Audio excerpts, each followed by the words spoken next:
ভালো ফলন ও লাভজনক হওয়ায় কুয়াকাটায় বাড়ছে তরমুজের আবাদ। আগাম চাষের তরমুজ বাজারে আসবে শিগগিরই। তবে কোথাও কোথাও গাছ শুকিয়ে ঝরে যাচ্ছে রসালো এই ফল। এক্ষেত্রে অতিমাত্রায় বালাইনাশক ব্যবহার না করার পরামর্শ কৃষি বিভাগের। কুয়াকাটা প্রতিনিধি মনিরুল ইসলামের রিপোর্ট, জানাচ্ছেন জোবায়ের রহমান। অনুকূল আবহাওয়া আর ভালো দাম পাওয়ায় কুয়াকাটার বিস্তীর্ণ পতিত জমিতে দিন দিন বাড়ছে তরমুজের চাষাবাদ। আগাম চাষের তরমুজ বাজারে আসবে শীঘ্রই। মিষ্টি পানি সংরক্ষণ করা গেলে ফলন আরও বাড়বে বলে জানালেন কৃষকরা।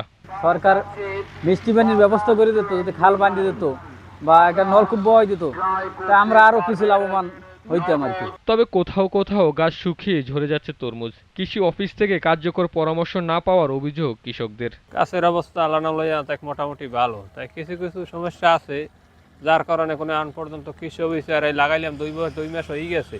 2 মাসের বিষয়ে আমরা কৃষি অফিসার চুই দেখলাম না। তারা পরামর্শ দিত, আমরা এই তরমুজ গাছ অনেক গাছ মারা যাইতেছে, তাই এগুলো আর মারা যাইতো না। তবে কৃষি অফিস বলছে অতিমাত্রায় বালাইনাশক প্রয়োগ না করার পরামর্শ দেওয়া হয়েছে। পাশাপাশি মাঠ পর্যায়ে তদারকি করা হচ্ছে।